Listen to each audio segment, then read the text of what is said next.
Tutmuştuk. Hazırlıksız gittiğimize göre, bizim məsəl üçün arkadan kömək gəlmədiyinə görə, balaca 18 yaşında, 17 yaşında uşaqlardır. Dünən gəliblər, əllərini avtomat alıblar. Bu olmaz. Sanı bizim o yaxşı olanlarımız, sanı bizim o restoranlarda oturan uşaqlarımız. Olmaz belə. Körpə-körpə uşaqlardır, dağı tanımır, avtomatın haratıldığını bilmir. Bəs avtomatı o çöldə bayırda gezən uşaqlara tapın verir. Slujbadan gələn uşaqları yığın gətirin, səfərbərlik eləyin. Və bir belə 4-5 gün uşaqlar burada açsızdır. 2 gündür bizim uşaqlarımız çörək yemir, gecə gündüz dağıdıyıq biz. Gecə yuxu da yatmamışıq. Ki səhər əməliyyat olacaq, səhər çıxırıq, çıxmışıq, getmişik, kətiyi tutmuşuq.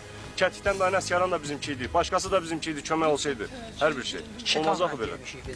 Siz səbəbkarı kimdə görürsünüz bu günahın? Səbəbkarı bizim deyə arxada komandirlərdən.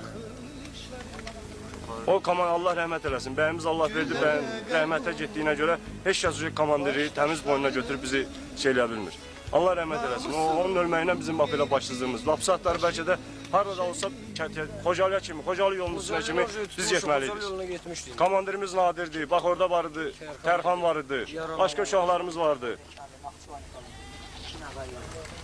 Olmaz belə.